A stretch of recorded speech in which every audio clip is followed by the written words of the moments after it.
पर हमारी चर्चा है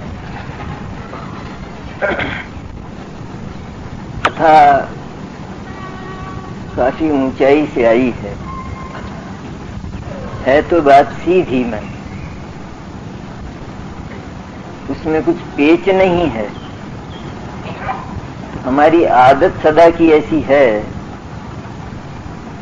कि हम उस प्रकरण को सुनते सुनते कहीं अन्यत्र चले जाते हैं।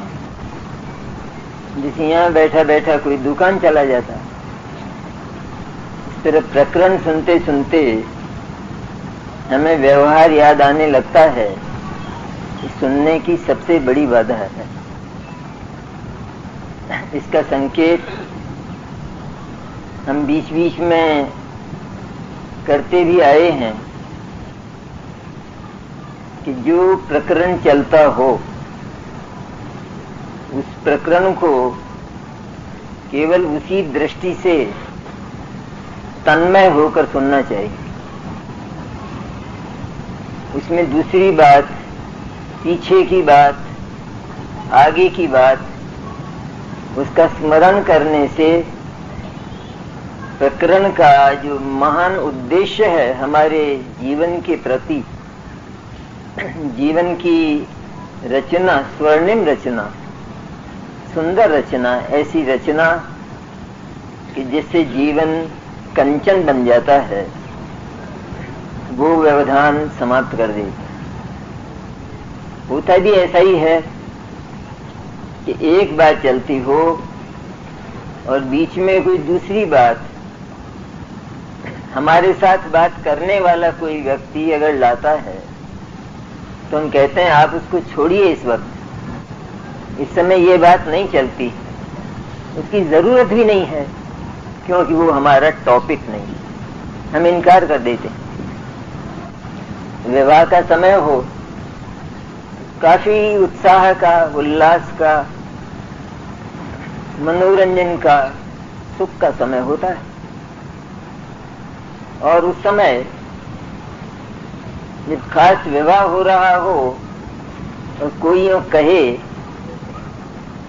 कि अपने घर में कितने बड़े बड़े लोग मर गए, तो कम से कम उनकी लिस्ट तो सुनाओ पहले, फेरे उसके बाद में होंगे। तो ये हुआ तो है, अच्छे अच्छे हमारे पूज्य पुरुष चले तो गए हैं, लेकिन वह समय उन्हें याद करने तक का नहीं, क्योंकि वो आंसू लाता है, दुख पैदा करता है। इस उल्लास के प्रकरण में वो व्यवधान पैदा करता है। जब हम वहां यह कर सकते हैं, यहां नहीं कर सकते। आचार्य तो यहां पर जो बात कहते हैं वो हमें इतना आश्वस्त करके और इतनी गारंटी से कहते हैं कि यह बात कोई मनोकल्पना की नहीं है, पर साक्षात ये तीर्थंकरों की वाणी है। और उस अनादि निधन शब्द ब्रह्म परमागम की परंपरा में ही मैंने इसकी रचना की है, इसमें जरा भी संदेह मत करना। इसमें थोड़ा भी संदेह होगा तो तुझे चिंतामणि हाथ नहीं आएगा। ये तो सबसे पहली आवश्यकता है ना। शब्द ब्रह्म परमागम जिनवाणी का एक अक्षर भी इधर से उधर नहीं किया जा सकता। और उसके व्याख्याता जो भगवान तीर्थंकर और अरहंत हैं, वे और उनकी वाणी, उनका ज्ञान और उनकी वाणी ही परम सत्य है। इसके अतिरिक्त जगत में सत्य का नाम निशान नहीं। थोड़ा कहीं और भी हो तो ये संभव ही नहीं है, क्योंकि सत्य अखंड होता है। वो तो एक ही जगह रहता है और सदैव त्रिकाल अखंड भाव से रहता है। उससे विभाग कभी नहीं होता। क्या कोई कह सकता है हमारे बीच में से कि एक व्यक्ति आधा तो झूठ बोला और आधा सच बोला? बताइए वो कितना सच्चा और कितना झूठा? सभा में जवाब नहीं है क्या इस बात का? एक व्यक्ति ने 5 बात सत्य कही, 5 बात वो झूठ बोला, तो 50% सत्य और 50% असत्य हुआ या नहीं? हम तो झांकते हैं, मेरी समझ में नहीं आती ये बात कि हम इतनी सी बात का निर्णय नहीं कर सकते। इस सत्य में तो झूठ के एक अविभाज्य प्रतिच्छेद को भी स्थान नहीं है, उसे सत्य कहते। वो परिपूर्ण होता है, 100% होता है, त्रिकाला बाधित होता है और उसे चैलेंज नहीं किया जा सकता। उसके संबंध में जो उसे नहीं समझते हैं वे कुछ भी बोलें, कुछ भी कहें। राम को आज भले ही गालियां दी जाएं, उल्लू भले ही सूरज को न देखे, उसका उदय हो और आंख बंद कर ले, लेकिन सूर्य की जो पूर्व दिशा है और उसमें जो उसका उदय है वो तो उसका तो कभी भी विरोध नहीं हो सकता, उसके विरुद्ध कभी कोई घटना ही नहीं घट सकती।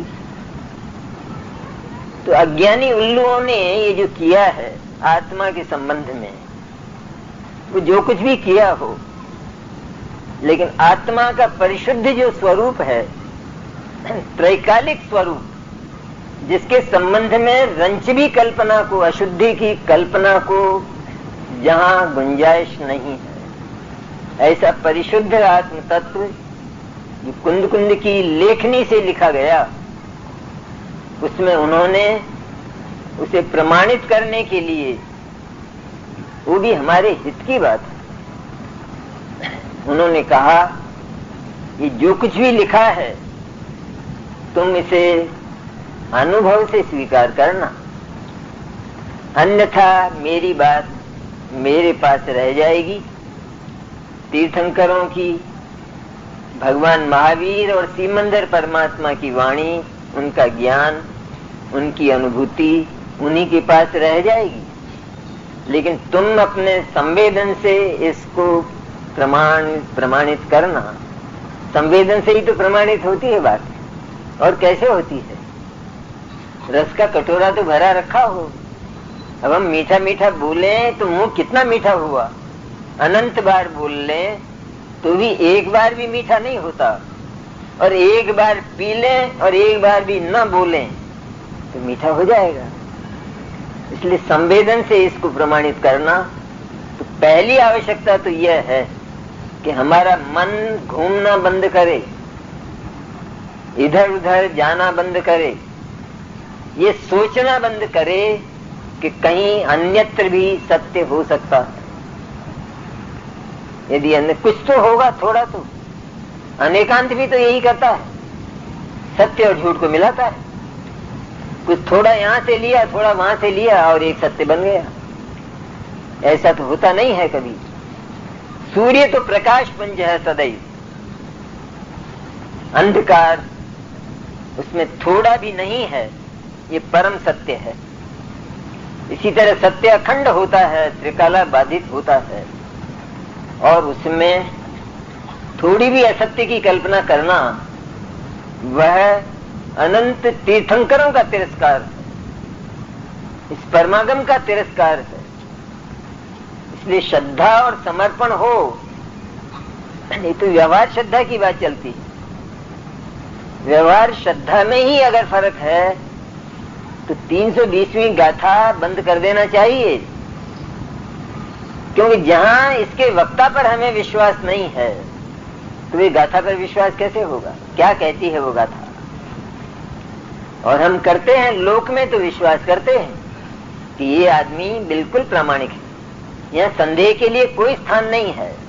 ऐसा एक बार अपनी प्रज्ञा से निश्चय करके हम फिर बार बार विचार नहीं करते।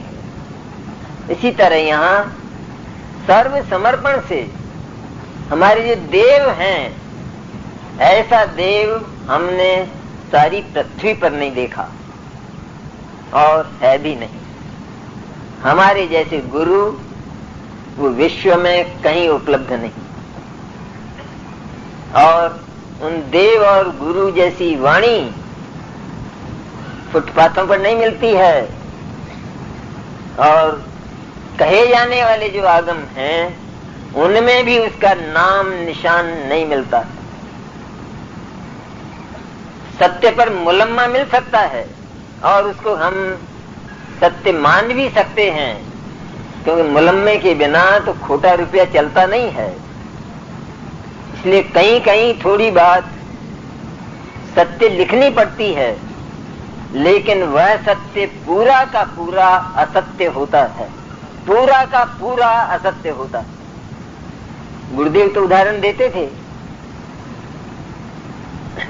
कि हम एक जगह से 10 बार कोई चीज खरीद कर लाए, और प्राचीन काल में तो 1-1, 2-2 पैसे में काम चल जाता था। तो 9 बार तो इस तरह से 2-2, 4-4 पैसे की वस्तु, कोई हल्दी और धनिया और नमक और ये सब ले आए, और 10वीं बार उससे 100 रुपए का नोट लाए। और जब चुकाने गए तो 9 बातें तो मंजूर की और 10वीं बात से इनकार हो गए। बोले वो मैं कहाँ ले गया, वो मैं नहीं ले गया, वो तुमने लिख लिया है, वो गलत है। तो वो व्यक्ति 90% तो सच्चा हो ही गया। और क्या हम मान लेंगे, हम बैठे हुए लोग, ये भगवान की बात बाद में, लेकिन हम मान लेंगे इस बात को कि हाँ 90% तो सच्चा है, 10% ही तो झूठा है। इतने पक्का बेईमान है। अरे 90% 9 बातें सत्य बोली हैं, उसमें जरा भी फर्क नहीं है। एक बात में क्या फर्क पड़ गया, पर सत्य में असत्य का अंश कभी होता ही नहीं। 2 असत्य मिलकर सत्य नहीं बनता है, क्योंकि सत्य संपूर्ण एक स्थान पर होता है, और जब हम उसे बिखरा हुआ कल्पित करते हैं, कि वेदांत भी यही बात कहता है, बौद्ध भी कुछ कहता तो है। अगर हमारे यहाँ क्षणिकवाद है तो उनके यहाँ भी है, तो एक बात तो मिली, एक तो मिल गई बात, अब बाकी नहीं मिली तो ठीक है, बाकी जैन धर्म मिला देना उसमें, तो हो तो गया पूरा।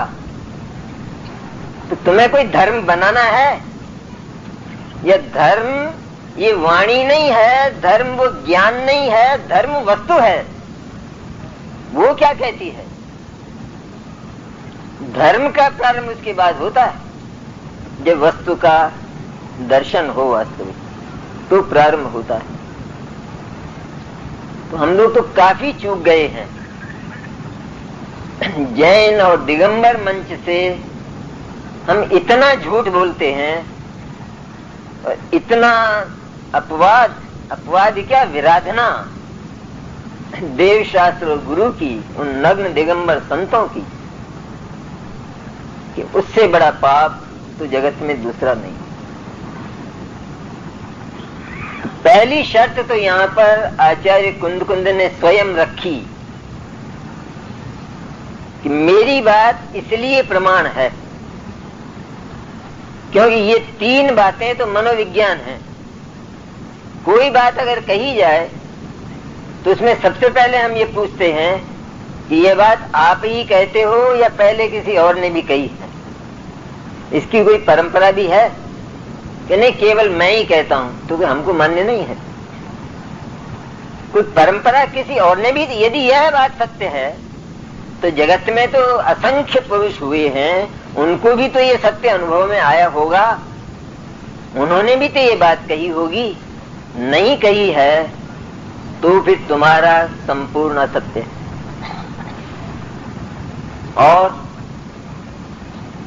और कहीं लिखी हुई मिलती है, लिखी हुई तो नहीं मिलती। नहीं मिलती है तो भी मुझे प्रामाणिक नहीं, क्योंकि मिलना चाहिए ना। सत्य जब एक रूप होता है तो उसको लिखने वाला उसको 2 रूप कैसे करेगा, 2 रूप कैसे लिखेगा।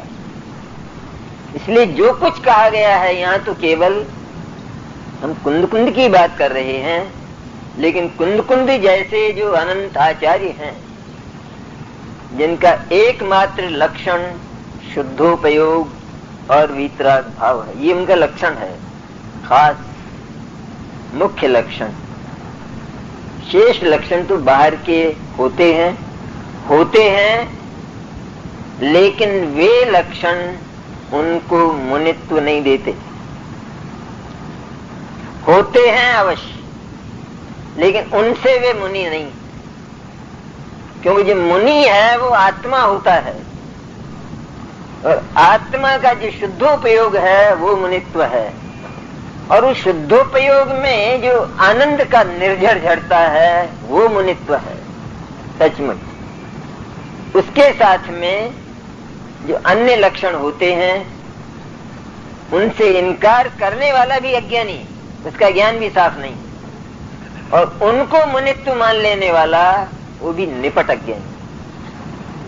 सौभाग्यवती एक स्त्री होती है तो हम किसे कहते हैं? पातिव्रत्य और सौभाग्य, कि चूंकि वो बिछिया पहनती है, वो यहाँ पर टीकी लगाती है, वो यहाँ सिंदूर, इसमें मांग में सिंदूर भरती है, ये है सुहाग। और काली साड़ी पहन ले तो और चूड़ियां टूट जाए तो वो भंग हो जाए सुहाग। चूड़ियां टूटती फूटती रहती है, साड़ियां बदलती रहती है, सुहाग तो भंग नहीं होता। पर इतना अवश्य है कि कुछ सुनिश्चित चिन्ह ऐसे होते हैं कि जो उसके साथ होते हैं, लेकिन वे केवल उस सुहाग के बाह्य चिन्ह कहे जाते हैं, लेकिन उनसे सुहाग नहीं है। इसलिए एक तरफ से है ये बात कि सौभाग्यवती स्त्री के ऐसे चिन्ह होते हैं, लेकिन यह चिन्ह होना सौभाग्य नहीं, वह कुशीला भी हो सकती है और इतना स्वांग भी कर सकती है। यही स्थिति हमारे यहाँ है कि केवल बाह्य चिन्ह हो तो हम उनको मुनित्व तो नहीं दे सकते।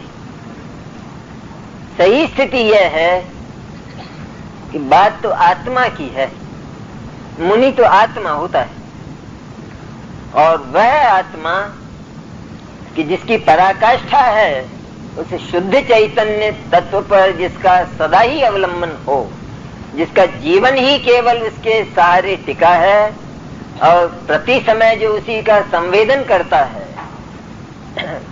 वह वीतराग और सुखी सुखी परम सुखी, जिस पर अंगारे बरस रहे हों, लेकिन भीतर से जो कूलर की तरह, फ्रीज की तरह ठंडा है।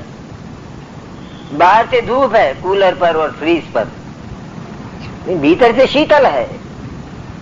उनसे पूछा जाए तो वो कहते हैं कि तुम बहकी बातें मत करो, कहते हैं तो आपको धूप लगती होगी ना, आप पर उपसर्ग हो रहा है ना।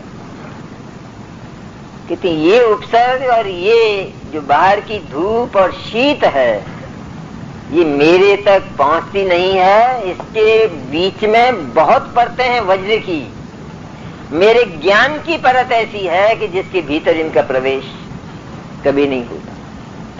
तब तो निश्चिंता आती है, या वो गेज चला जाए तो आती है। वो गेज चला जाता है, इस भ्रम में तो दुखी हैं। आज तक दुखी क्यों हैं? एक ही बात पर अगर समाधान हो जाए तो जीवन इसी समय निहाल होता है। इसी समय सारी चिंताएं बिना विचार के, बिना उनको विदाई दिए तो चली जाती। कहते हैं अब हमारे लिए रहने का ये ठिकाना नहीं है। इसी गरिमा समस्त ही दिगंबर आचार्यों की रही है, दिगंबर ही होते हैं, ये पक्की है बात। और वो इसलिए क्योंकि उनको अब उन वस्तुओं की जरूरत ही नहीं है, आवश्यकता ही नहीं है। गर्मी है तो ऊनी कपड़े तो हैं हमारे घर में, लेकिन हम पहनते नहीं। भाई क्यों नहीं पहनते हो? तुमने इतना पैसा खर्च करके इतनी मेहनत से सिलाया और इस सूट पर तुम मुग्ध भी हुए, पहनो ना इसे, ये जरूरत नहीं है। तो मुनिराज को कहा जाए कि वस्त्र क्यों नहीं है आपके? ये मोटी बात, बारीक बात तो और है कुछ, ये जरूरत नहीं है ना। मैं इनको लेकर तो पैदा नहीं हुआ था, ये तो ऊपर से लादे गए थे। अब इनकी आवश्यकता नहीं है तो मैं उतार गए हैं, जरूरत ही नहीं, आवश्यकता ही नहीं। जब राग ही उस प्रकार का नहीं होगा तो वस्तु कैसे रहेगी? ये नीति है एक। कोई वस्त्र छोड़े नहीं जाते, उतारे नहीं जाते, क्योंकि हमारे यहाँ तो दो द्रव्यों के थोड़े भी रिश्ते का अत्यंत इनकार, जरा बिल्कुल इनकार है कर्तृत्व का। यह आत्मा कपड़ा उतार सकता है, कपड़ा पहन सकता है? तो पहन सकता है और उतार भी दिया है, तो ये अहम तो उसको पड़ा है ना कि मैं पहन सकता हूं। तो उसने तो वस्त्रमय माना है आत्मा को, और आत्मा वस्त्रमय, ये शरीरी वस्त्रमय नहीं होता तो आत्मा तो वस्त्रमय कैसे होगा? तो ऐसी श्रद्धा जब तक ये न जागे, व्यवहार की चर्चा करते हैं अपन थोड़ी, और बहुत आवश्यक है वो, क्योंकि हमारा मन भटकता है, मन दौड़ता है, बहुत बातें हैं उसमें। व्यवहार को निभाना तो चाहिए ना। तो कितना व्यवहार आज तक हम लौकिक भी निभा पाए? हमारे पुराने जो लौकिक व्यवहार थे वो एक जरा सी बात में उस कांच के झाड़ की तरह टूक टूक हो गए। एक थाली में खाते थे, कहते हैं आज जानी दुश्मन है, ये क्या हो गया है? निभाते क्यों नहीं हुए व्यवहार? तो व्यवहार का निभाना केवल धर्म में बच गया, तो यही निभाना पड़ेगा, और यही शिष्टाचार यहाँ बच गया है। क्या अर्थ होता है व्यवहार का और शिष्टाचार का? अरे जिनसे हमें वास्तव में मतलब नहीं है, प्रयोजन नहीं है, उनके प्रति न हमारा कोई राग है, न हमारा कोई द्वेष है, मतलब ही नहीं है। और जब हमें आलू खाना ही नहीं है तो सब्जी मंडी में उसका भाव पूछने से क्या मतलब? तो उसी तरह है, जब मतलब ही नहीं है तो फिर हमें ये कहा जाए कि व्यवहार निभाना चाहिए, शिष्टाचार निभाना चाहिए, ये कौन सी बात होती है? सचमुच तो जो परिचित हैं और हमारे विचारों के हैं, उन्हीं के साथ हमारा व्यवहार और शिष्टाचार निभ सकता है। हम व्यवहार और शिष्टाचार का दिखावा यदि करते हैं तो वो तो मायाचार है, शिष्टाचार नहीं है। हाँ, इतना अवश्य है कि हमें किसी के प्रति भी कि जिनसे हमारा दर्शन और हमारे दार्शनिक विचार मेल नहीं खाते, तो उनसे हमारा परिचय भी नहीं। अब परिचय नहीं है तो किसी भी प्रकार का राग और किसी भी प्रकार का द्वेष हमारा उनसे नहीं है भी नहीं। तो कि परिचय कर लो, कि इतनी जरूरत होगी तो अवश्य कर लेंगे, लेकिन हमें हमारा काम अगर एक ही व्यक्ति से चलता है तो अधिक परिचय की कहां जरूरत है, कहां आवश्यकता है? मुझे पैसे की आवश्यकता है और हर समय प्रत्येक समय मेरा काम वो कांति भाई से चल जाता है। तो बहुत लोग मिलते हैं फुटपाथों पर, कहाँ गए थे, क्या हुआ, क्या कैसे गए थे, ऐसा काम था, कुछ पैसे की जरूरत थी और वो हो गया। अरे पर मैं तुम्हें बड़ा अच्छा आदमी बताता हूँ, यहाँ बहुत है, कांति भाई तो वहीं लगते ही नहीं है यहाँ बंबई में, तो वहीं क्यों जाते हो? लेकिन मुझे इसकी आवश्यकता ही नहीं है ना, बिल्कुल मुझे ये विकल्प आता ही नहीं है, क्योंकि मेरा काम टूटता हो तो मैं ये बात करूं। इसलिए मुझे कोई अरबपति और खरबपति चाहिए नहीं, मेरा तो एक ही देवता से काम चलता है और वो मेरा अनंत परमात्मा। उससे मेरे लौकिक काम भी चलते हैं, यद्यपि मैं उनसे कहता नहीं हूं, लौकिक कामों के लिए मैं उनसे कहता नहीं हूँ, बात नहीं करता हूँ, कोई मांग उनके सामने नहीं रखता हूँ। पर ये बात कितनी विचित्र है कि न मैं उनके सामने कोई मांग रखता हूँ और न वे मुझे कोई विश्वास देते हैं, पर मेरे काम हो जाते हैं। अरे पर इससे बड़ा देवता कौन मिलेगा जहाँ सारा काम यही हो जाता है। मैंने और तो बात दूर रही कि उनसे मांग की जाए और उनसे कुछ कहलाया जाए, बल्कि मेरे भीतर ये विचार तक नहीं आता कि इनके सामने कोई मांग रखूं। और ये बिना मांग रखे ही यदि काम पूरे होते हैं, हुए हैं, और इससे भी बड़ा काम जो मुझे चाहिए वह भी निश्चित होने वाला है, क्योंकि वो इनके पास है, तो फिर मुझे किसी दूसरे की कहाँ आवश्यकता है, और दूसरे से परिचय करने की भी जरूरत कहाँ है, आवश्यकता कहाँ है। तो कितना सरल हो गया। जैन धर्म ने हमको एक लोक जीवन की भी कितनी तसल्ली दी है कि हम जो धर्म के लिए, सत्य के अन्वेषण के लिए, तलाश के लिए घूमते फिरते हैं इधर उधर, और उसमें राग द्वेष ही बढ़ता है। आखिर हम लौट आते हैं, कहते हैं कुछ मिला, तो लेकिन मेरा समाधान हुआ नहीं, कहते तो फिर और जाओ, यह बात तो ठीक है, पर यह तो बताओ कि तुम कहां तक जाओगे, क्योंकि जगत और दुनिया तो बहुत बड़ी है। इसका अर्थ यह है कि तुम्हें अभी दर्द ही नहीं है, और तुम जाओगे, जितना जाओगे तो उसका नाम ही तो संसार परिभ्रमण है, और क्या है। अरे किसी डॉक्टर पर तो हमें विश्वास करना ही होगा, वरना ऑपरेशन नहीं होगा और मौत तो सिर पर झूल रही है। अब हम कहते हैं यही डॉक्टर, बस बम्बई का यही डॉक्टर, और कोई नहीं। हाँ, कहते तो ऐसा ही है, और बात भी ऐसी है कि यही है इस रोग का डॉक्टर, और इसने सबको ठीक किया। लेकिन साहब मुझे ये बात थोड़ी विश्वास में नहीं आती। मैं तो अभी तलाश करूंगा कि करो, तुम जिंदे तो लौटने वाले नहीं हो, तुम्हारी तलाश। जब तुमको ये बात बता दी गई और तुम परखो ना, परख कर देखो, तुम परख कर देखो, उदाहरण देखो और परंपरा देखो, फिर और क्या देखना है। निर्णय तो इसी तरह होता है।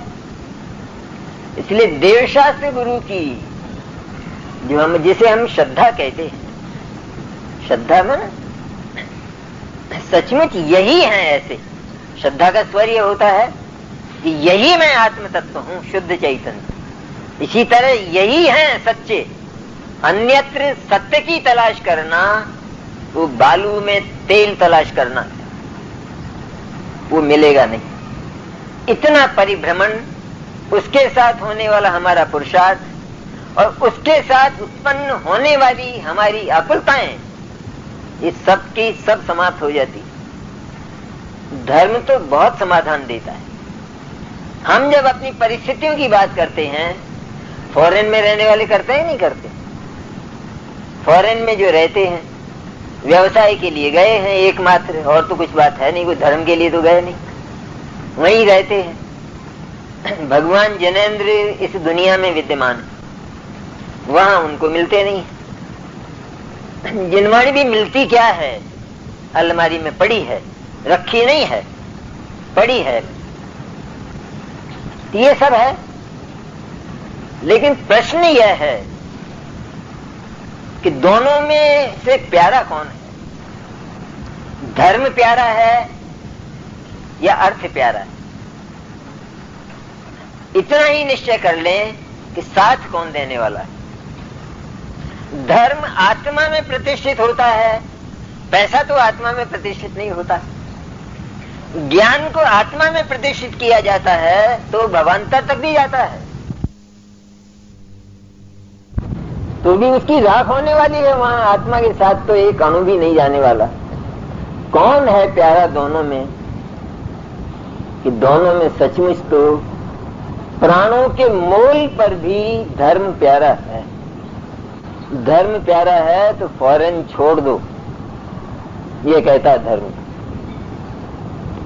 ऐसे तो कैसे छोड़े, ऐसे कैसे क्या होता है? पहले तुम ये बताओ कि ये जो तुम्हारी और हमारी बात चल रही है, इसके दूसरे क्षण में भी तुम जिंदे रहोगे, इसकी गारंटी दे सकते हो? कि वो तो नहीं दे सकता। तो नहीं दे सकता तो ये ऐसे और कैसे क्या होता है? श्रद्धा होती है तो ऐसी व्यवहार श्रद्धा भी सुमेरु जैसी होती है। प्रश्न बहुत आते हैं इसमें और हमारे पास उत्तर नहीं मिलते, तो हम झंझट में पड़ जाते हैं। उत्तर इसलिए नहीं मिलते हैं कि सचमुच ज्ञान से हम काम नहीं लेते, ज्ञान को तीक्ष्ण नहीं करते। जब हमें कहा जाए कि आप परिचय तो करो, तब हमारा उत्तर यह होता है कि मुझे परिचय करना शेष ही नहीं है। मैं क्या परिचय करूं? मुझे सारा परिचय मिल चुका है, संपूर्ण जो कुछ मिलना है वो मुझे मिल चुका है, इसलिए मुझे अब अधिक परिचय की आवश्यकता नहीं। बस हो गया। ऐसा व्यक्ति कि जो बाजार में से निकलता है और सबको प्रणाम करता है, तो वो मेंटली ठीक है। वो जो परिचित नहीं है उनको भी और अपरिचित जो परिचित हैं उनको भी, वो तो सबको तो ठीक है दिमाग उसका। बोले पागल है कहते हैं। अरे पर हमें अगर सर्वोत्कृष्ट देवता मिला है और विश्वास है, हमारा ज्ञान है हमारे पास, इसके लिए कि हम उनको तोलें। भगवान को भी तोलना है, आचार्यों ने भी तोला है कि आपकी सच्चाई को तोलना तो है, वरना आपकी सच्चाई आपके पास रह जाएगी, मेरे क्या काम आएगी। वे प्रोफेसर के दिमाग को तोलना नहीं है, तब ना हम कहते हैं कि मेरे जैसा प्रोफेसर नहीं है किसी के पास। वो भी तो हमारे ज्ञान ने तोला या प्रोफेसर के ज्ञान ने तुलवाया? हमारे ज्ञान ने। और ये सब जगत में असंभव नहीं, बिल्कुल असंभव नहीं है। जिसको वास्तव में अंतर से जिज्ञासा जागी हो, उसे ऐसे देवगुरु धर्म न मिले, ऐसा आज तक विश्व में एक भी घटना अनादिकाल में नहीं है और अनंत काल में होने वाली नहीं। हम ढूंढने गए थे गुरुदेव को, तो नहीं मिलने वाले थे, तो मिल गए। लेकिन अंतर में जिज्ञासा थी, सबको मिल गए, वो मैं नहीं मानता हूं। क्योंकि हम तो उनके विरुद्ध बोलते हैं, तो मानना क्या हुआ गुरुदेव का? तो उनको मिले हैं कि जिन्होंने उनको तोला है, परखा है, और फिर उनके ज्ञान को और उनकी वाणी को आत्मसात करके सुमेरु जैसी अडिग श्रद्धा बनाई। उनको गुरुदेव मिले, उनको अनंत तीर्थंकर मिले। गुरुदेव की क्या बात, गुरुदेव तो उपलक्षण है, सब कुछ मिल गया है। आगे आने वाले अनंत तीर्थंकर वो हमें आज प्राप्त है, आगे आने वाले अनंत दिगंबर संत वो हमें अभी प्राप्त है।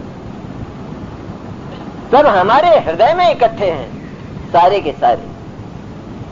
इसलिए सही चीज तो यह है कि जैसे जगत का कोई भी व्यक्ति वो अपना व्यर्थ परिचय नहीं बढ़ाया करता, जहां उसकी गरज बनती है बस उसे केवल उतना परिचय चाहिए, क्योंकि हमारे सारे मतलब यहाँ पूरे होते हैं, तो हमें अन्य परिचय की आवश्यकता, हमें कोई राग और कोई द्वेष जरा भी नहीं है।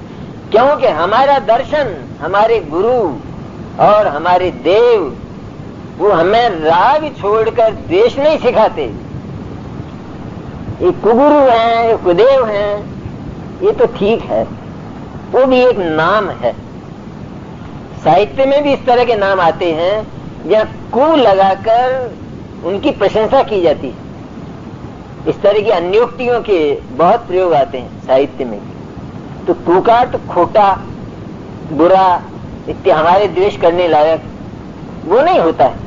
बस इतना कि हमें उनके परिचय की आवश्यकता नहीं, हमें जरूरत नहीं, हमें कुछ लेना नहीं। ज्ञान थोड़ा है अपने पास, थोड़े ज्ञान की सामर्थ्य केवल ज्ञान से बिल्कुल कम नहीं। जो इस ज्ञान में और केवल ज्ञान में अंतर मानता है, उसे तो केवल ज्ञान मिलना ही नहीं।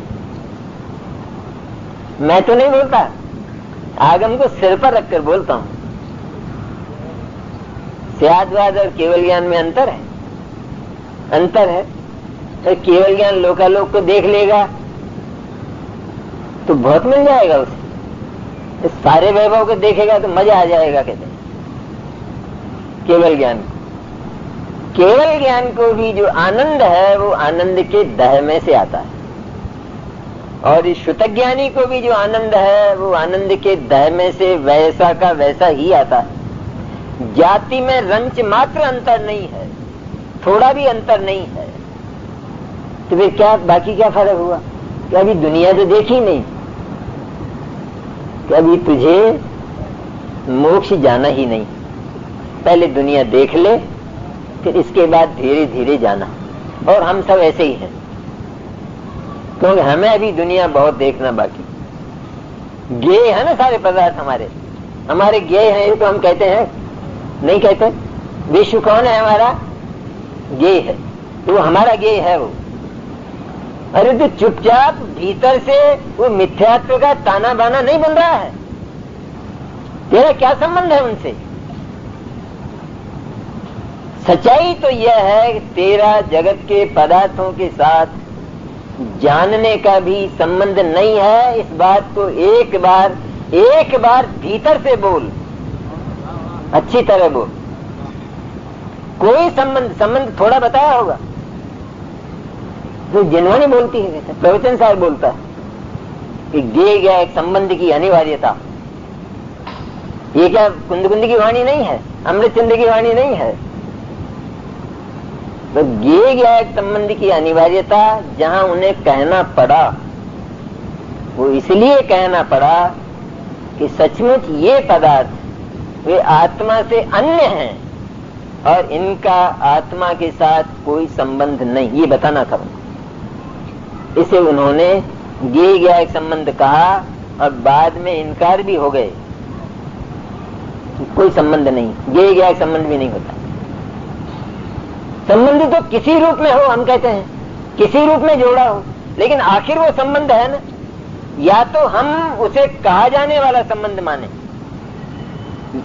अथवा उसे हम वास्तविक माने, दो ही तो बात हो सकती है ना। कहा जाने वाला संबंध वो तो केवल कहने का होता है, और कहते हैं जगत में, या जितने भी आप बैठे हैं और ये माताएं और बहनें, मैंने जो महिलाओं का समुदाय बैठा है उनमें मेरे भाई बहन और माँ कौन है? इधर कोई नहीं है। तो फिर मैं इनको क्या कहूं? क्या है आदमी यहाँ आना, ऐसा बोलूं? मैं तो यही कहूंगा, भाई साहब, पिताजी आप आइए, थोड़ा इधर सरक जाइए, यही तो बोलता हूं। तो इस बोलने में हो जाता है वो मेरे पिताजी हो गए। महिलाओं को भी कहूंगा माता जी, और जो भी है बहन जी, तो होती है वो। कोई भी किसी के साथ कोई स्त्री है, परस्पर बातचीत होती है, स्नेह है, कोई तीसरा व्यक्ति पूछता है ये इनसे आपका क्या रिश्ता है? तो वो कहता है ये मेरी धर्म की बहन है। कि बहन दो प्रकार की होती है, एक धर्म की और एक पाप की। मैंने ये आपकी धर्म की बहन है, तो जिसके साथ आप पैदा हुए हैं वो पाप की है ना, तो वो नहीं है बात। पर मैं इसे किसी अन्य शब्द से अगर पुकारूं तब तो हमारे झगड़ा हो जाएगा, और जो बातचीत चल रही है प्रयोजन भूत वही खत्म हो जाएगी, मैंने व्यवहार ही खत्म हो जाएगा। इसलिए इतना व्यवहार निभाना आवश्यक तो है, लेकिन इस पर विश्वास रंच मात्र नहीं करना चाहिए। जरा भी विश्वास नहीं करते, वे असली बहन तो वही। इसी तरह आचार्य भी, क्योंकि व्यवहार की भाषा में ही अधिकांश बोला जाता है, निश्चय के पास प्रथम तो भाषा ही नहीं है। किंचित भाषा भी है तो उसके पास एक भाषा है, तो वो क्या है? वो ये कि व्यवहार जो कहता है उसके लिए ये कहना कि नहीं ऐसा नहीं है, वो जो भी कहे वो जो भी तीन लोग तीन काल में जो भी कहे वो, तो उसके लिए क्या कहे निश्चय कि नहीं ऐसा नहीं।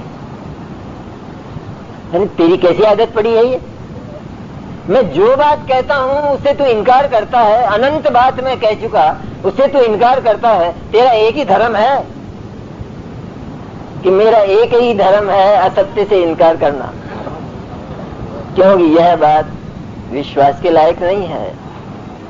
इसलिए तो बात तो सारी उसी से की जाती है, सब कुछ उसी से कहा जाएगा। लेकिन जैसे लोक में भी हम इन कही जाने वाली बातों पर विश्वास नहीं करते, इसी तरह यहाँ भी आचार्य उस निश्चय की भाषा में तो बोल नहीं सकते, क्योंकि वह तो अनुभूति का अमूर्तिक स्वर है। वो निश्चय का भाषा में अगर हम लें तो केवल उसका कहना ही है, ऐसा नहीं है भाई, गे गया कोई संबंध होता नहीं, वो ये बोलेगा। तुम कहते हो ठीक है उतनी बात, पहले इस बात का निश्चय करके कहो कि गे गायक कोई संबंध होता ही नहीं है, पहले ये स्वीकार करो। इसके बाद तुम जो कुछ भी बोलोगे हमें कोई ऐतराज नहीं, क्योंकि तुम्हारा विश्वास वहां जम चुका है। इसलिए ये बात केवल कहने की है, अर्थात ये विश्वास की नहीं है तो सारा जैन धर्म तुम्हारी मुट्ठी में आ गया, सब कुछ सारा द्वादशांग तुम्हारी मुट्ठी में आ गया। यही स्थिति है, व्यवहार सारा द्वादशांग, उसमें अधिकांश व्यवहार मिलेगा। एक द्रव्या नियोग है, उसमें भी बहुत बातें व्यवहार के निषेध के रूप में ही आती हैं। बाकी जो तीन अनुयोग हैं उनमें तो अधिकांश व्यवहार से ही वर्णित किया जाता है कि जिनको ज्ञान दशा, आनंद दशा, वीतराग दशा होती है, उनको जो विकार है उसकी भी कैसी स्थिति हो जाती है, उस विकार का भी रंग रूप कैसा हो जाता है, ये बताना पड़ता है। ये बताना पड़ता है, केवल ये नहीं बताना पड़ता कि ये इसका है और ये विश्वास करने लायक, बस इतना बताना पड़ता है। जैसे कोई बीमारी होती है तो कहते हैं लक्षण क्या होते हैं, ये बताना पड़ता है। लेकिन वो जो लक्षण है वो कोई बीमारी है, बीमारी तो भीतर बैठी है। इसी तरह वास्तविक जो वीतराग भाव है वो तो भीतर बैठा है, वो तो सदा ही आनंदमय होता है।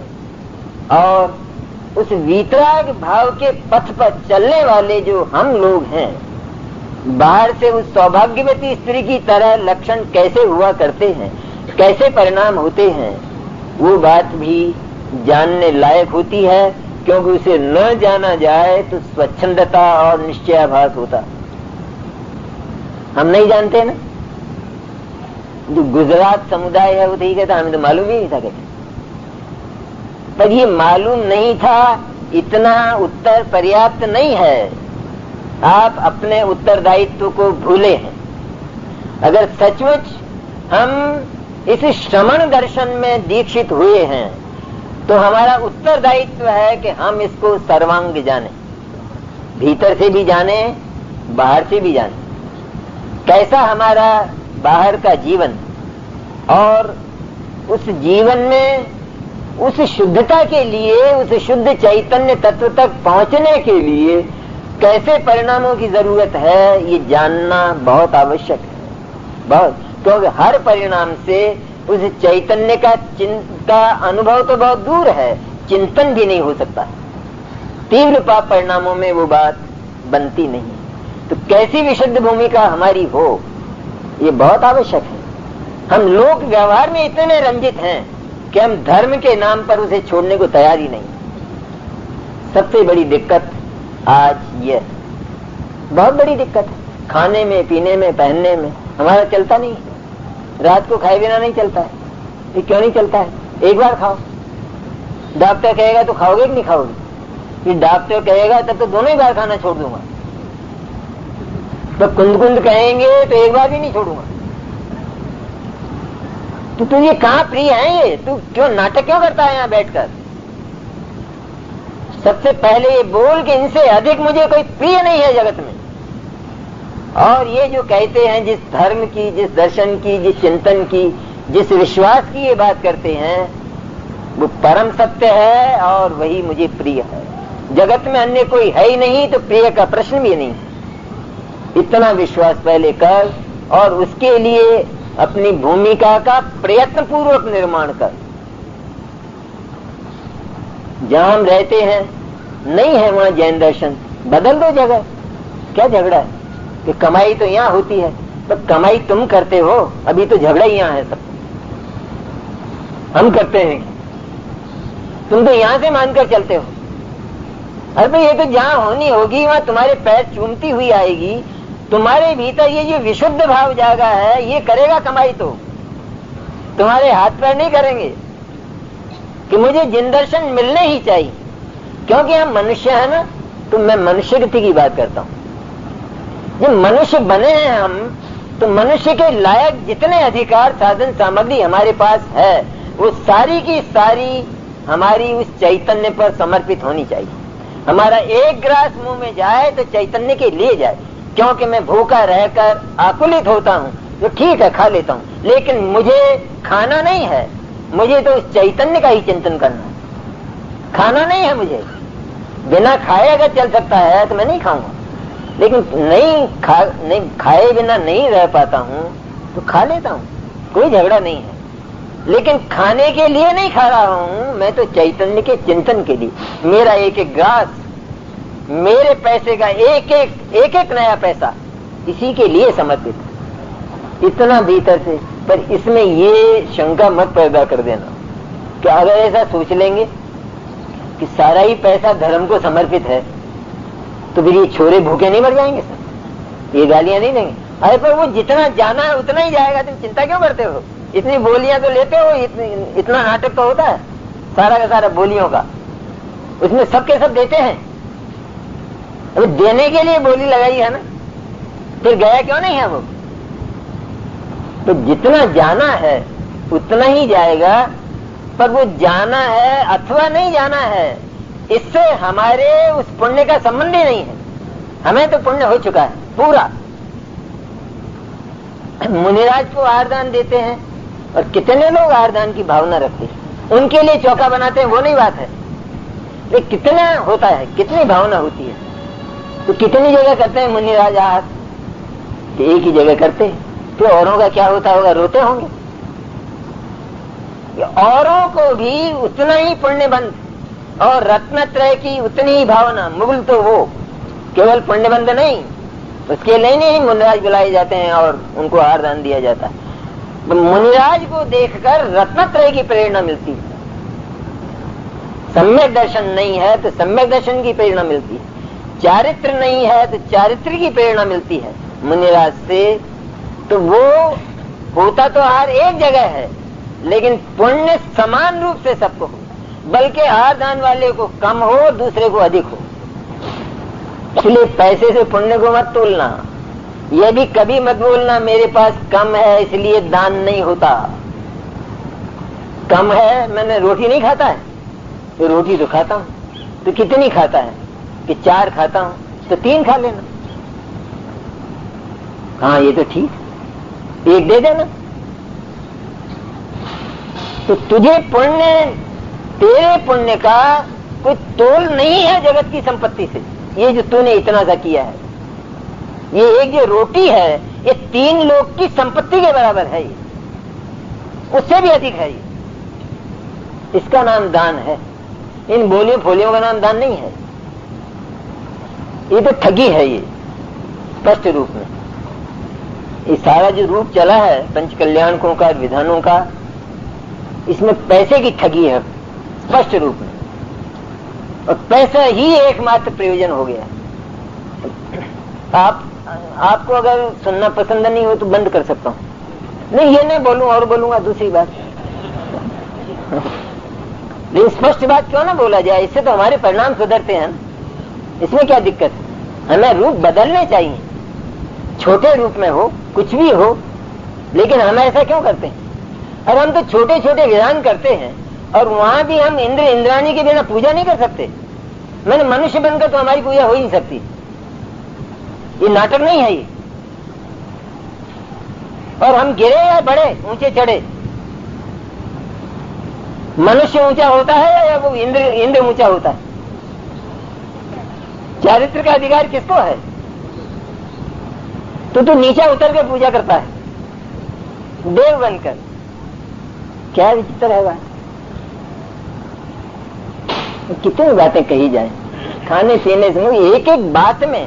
अरे विवेक और तत्व ज्ञान, इसमें तो सारा व्यवहार सिमटा पड़ा है। इतना सुंदर है, सारा शिष्टाचार सिमटा पड़ा है, सारी नागरिकता सिटीजनशिप इसमें सिमटी पड़ी है, सारा का सारा। एक तत्व ज्ञान इतना बारीक होता है, और वो तो एक चिड़िया को भी होता है। हम तो मनुष्य हैं, हमें तो बहुत अधिक होना चाहिए। तो इसलिए जिन चीजों में अतिरेक हो गया है तो भक्ति, विधान, पंचकल्याण। पंचकल्याण से उत्कृष्ट विधान तो कोई है नहीं, लेकिन हमने तो उसका एक व्यवसाय ही शुरू कर दिया। जो भी कराता है सबसे पहले उसकी दृष्टि में ये एक बोलियों में कमी रह जाएगी तो क्या करेंगे, और ये बनाया है, इतना खर्च हुआ है, वो पूरा नहीं होगा तो क्या करेंगे। अब तुम क्या कर रहे हो? ये भगवान तो मोक्ष जा रहे हैं और हम कर क्या रहे हैं ये। और उधर भगवान के माता पिता, उनकी भी बोलियां, हे भगवान, भगवान के माता पिता की बोली। भगवान के माता पिता नीलाम हो रहे हैं, पर जगत में, इस विश्व में कोई दिखता है भगवान के माता पिता बनने वाला?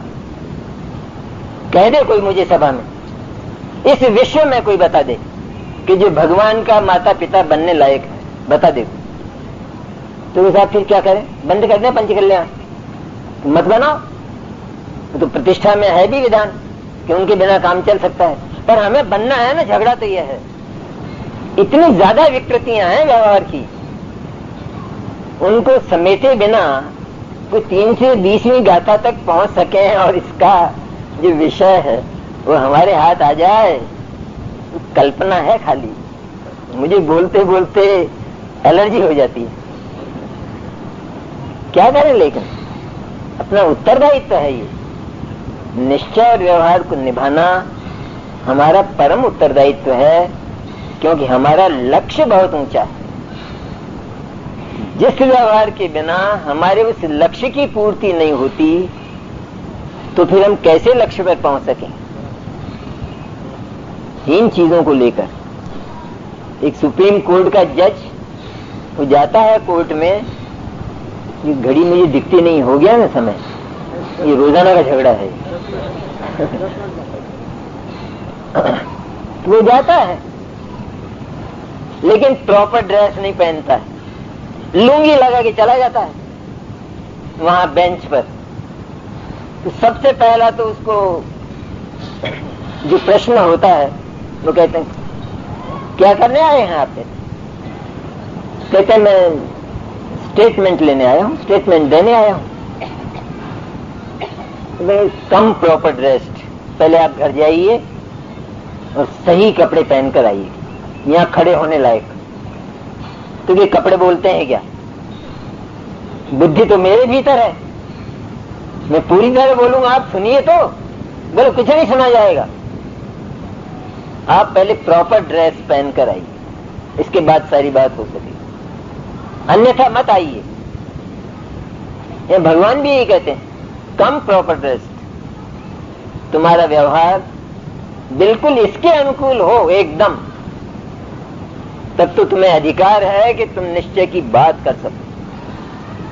अन्यथा अधिकार भी नहीं, इतना गिरा हुआ हो, जहां इसका चिंतन ही न चले, ये बात यहीं रह जाए और इसके बाद खत्म, किस्सा ही खत्म, कहानी खत्म जैसे, तो क्या होने वाला है? यहाँ तो सबसे पहली शर्त यह रखी जाती है कि यदि ये तुम्हारे कलेजे में बैठ गया है तो भी सपने में भी नहीं निकलना चाहिए। इस शर्त पर तो ये प्राप्त होता है, अन्यथा होगा नहीं। इसलिए वो तो बहुत आवश्यक है हर बात। तो कोई कहता है कि इतने प्रतिबंध तो बर्दाश्त नहीं होते हमसे, ये सोचना ही गलत है। ये प्रतिबंध नहीं है, ये आजादी है, क्योंकि इतने प्रतिबंधों से निकाला गया है तुमको।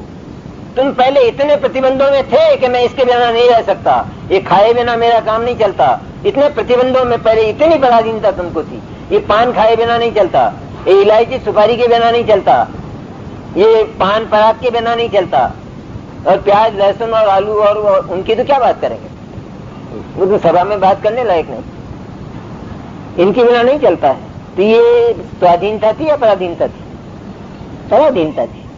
तो उससे हम तुमको मुक्त कर रहे हैं। तुम्हारा सोचना गलत है, आज की पीढ़ी का सोचना गलत है। ये नई पीढ़ी है उसकी बने इतने प्रतिबंध, इतने रेस्ट्रिक्शन। हम रेस्ट्रिक्शन में नहीं रहना चाहते। वे रेस्ट्रिक्शन नहीं है, तुम आजादी की ओर जा रहे हो। अगर तुम इतना नहीं छोड़ सकते, तुम मोक्ष की मांग करते हो, वहां तो कुछ होता ही नहीं है, कुछ रहता ही नहीं। इसलिए बहुत आवश्यक है कि संतुलित हमारा ये व्यवहार हो, खाने पीने में, किसी भी चीज में, चिंतन में हो, विचार में हो, वार्तालाप में हो, उठने बैठने में हो, चलने फिरने में हो। सारा घर हमारा अहिंसा का एक मूर्तमान दिखता हो, मूर्तमान अहिंसा, उसका नाम दिगंबर जैन घर ये दिखता है। जहां हमको यही विचार नहीं है, चित्त में दया नहीं, क्या हो सकता है, क्या होगा? सब दया तो बहुत पालते हैं, एक चींटी तक नहीं मारते हैं, वो नहीं है कुछ कहना। पर जब कोई अवसर आता है, तुम्हारे ऊपर कोई विपत्ति आती है, अथवा किसी तुम्हारे परिचित पर कोई विपत्ति आती है, उस समय तुम कितनी हिंसा करने को तैयार हो सकते हो, वो है तुम्हारी दया। वो परिणाम कहां से आ गया तुम्हारा? उसका अर्थ यह है कि दया तो थी नहीं, घोर हिंसा तुम्हारे भीतर तह में पड़ी थी कि जिसको तुम्हारा विवेक ढूंढ नहीं पाया, पता नहीं था तुम। वो कहां से आ गई वो बात?